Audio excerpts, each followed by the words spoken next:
Hello and welcome to BW Hotwires. Today we have with us Mr. Sandeep Agarwal from Drooms. Thank you so much for sparing your time for BW Business World. It's always a privilege interacting with you. Thank you, Abhishek. Pleasure to have you here.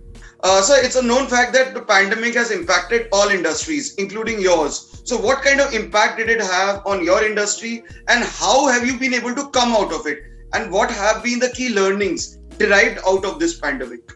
Absolutely, Abhishek. So you are absolutely right. With global pandemic, no industry was immune, and we actually had our biggest month was actually February 2020, 15 days before India basically started taking measure against the pandemic.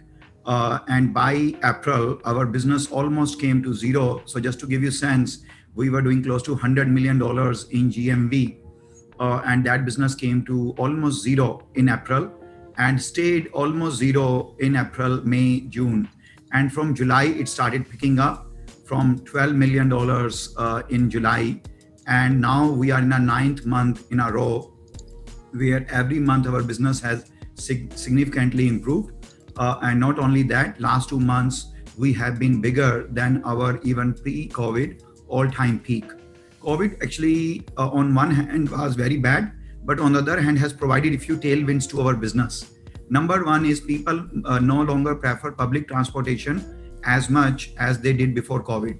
Second, people don't prefer ride sharing as much as owning the vehicle. Third is they avoid physical centers. And fourth is because of economic uncertainty, more and more Indians are opting for used automobile. These four things we got as a benefit to Droom in terms of tailwind. So, but long story short, it was really bad for us for 4 months. Things started recovering, and now we have come out much stronger company. And our biggest learning is so long as you are investing for a long-term horizon, you are very responsible. How do you spend money? And you are a technology play.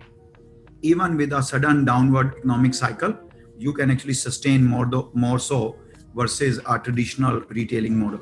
So do you see enhanced business opportunities from tier 2 and tier 3 cities?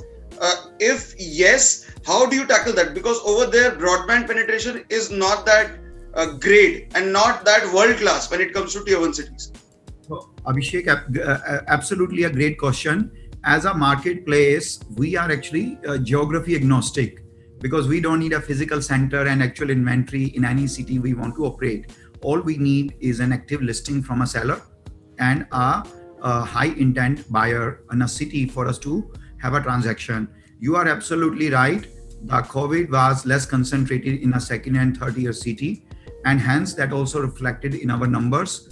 Before COVID, at any given quarter, or we would see business in 200 to 300 different cities in India.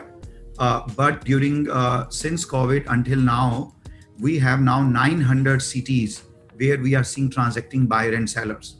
This is still the top 25 cities will account for 80% plus of our business, but it is very small. But what we are seeing is very unusual. Smaller cities are also now seeing active sellers and active buyers. Another, trends which we see in the auto industry is, OEMs are increasingly rolling out SUVs, and sedan sales are not picking up. They are not witnessing that unprecedented growth, but SUVs are in fact bucking the trend. So, do we foresee a similar trend in the used car business? Are your customers going for used SUV rather than a used sedan or a hatchback? If yes, is that unprecedented in that space also? If you can talk a little bit about that. Abhishek, used vehicle ultimately are proxy or reflection of what people are buying even for new, right? So you have a budding trend, and then it will be reflected both places. So we are absolutely last 2.5 years, we have been seeing a significant increase in the number of SUVs sale at Droom.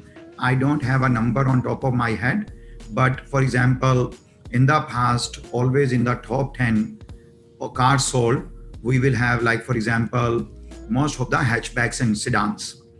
Now some of the very famous model, in fact, one I can absolutely see it every day is like Hyundai Creta, right? So this is absolutely a trend, and it's absolutely as pronounced in used vehicle. Because that is what users are opting.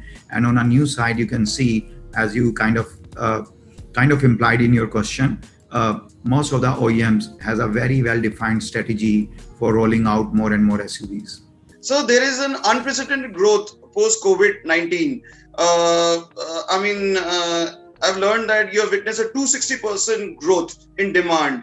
So would you like to shed some details on that? I mean, why is it that people are going for it even though they are grappling with multiple problems like job losses, salary cuts, and all? Is it becoming a necessity than a luxury in the future and in the immediate term? We did close to 8,400 crore rupees worth of business in calendar year 2019, right? Okay. So that was our pre-COVID full year. So we did 8,500 crore rupees in pre-COVID. We would have probably done around 11,000 crore rupees in 2020 calendar year if there was no COVID. But we ended up doing around 4,500 crore rupees because 4 months there was zero business. So now what we are expecting is close to 14 to 15,000 crore rupees worth of business in calendar year 2021. So you can see it is significantly higher from the 4,500 we saw in 2020. So the business has really picked up in a very, very big way. So Abhishek, there are two reasons for why the demand is so high. First of all, the demand is high because of two reasons. One is people, while economy is weak, there are a lot of economic certainty, businesses are shutting down. But yes, on the other hand, what is happening is people no longer prefer public transportation. People no longer prefer ride sharing. The value of owning a vehicle has increased significantly. The perceived value of owning a vehicle has gone up in users' mind. So that is creating one tailwind. Second thing which is creating tailwind, especially for Droom, is we are an online play, right? The online adoption of automobile is one of the largest retail category, but online, unlike mobile phone, travel, jobs, electronics, fashion, automobile is very low penetrated online, right? But with COVID, it has increased. The way people don't prefer public transportation, the way people don't prefer ride sharing, same way people try to avoid physical centers which are highly crowded unless it is a must-have. And because of that, our category has seen increase because of public transport, less preference in public transportation and ride sharing. But Droom in particular has seen much higher growth even than the overall industry growth is because online adoption has increased. Okay. And because of online adoption, where we are a pure play internet company, our numbers are not proxy to the overall automobile growth, which is also very robust now, but because of its accelerating adoption online. Very similar to how you have seen food delivery or online education getting adopted much bigger way during COVID. The automobile adoption online has increased now, and we absolutely are beneficiary of that. What is the way forward for Droom? And what are you going to do things in the future? And also, what is your vision for the company? Yeah. So Abhishek, we after COVID, value proposition of our internet business has much more widely understood. But we started this company way back in 2014, right, as a pure play internet company.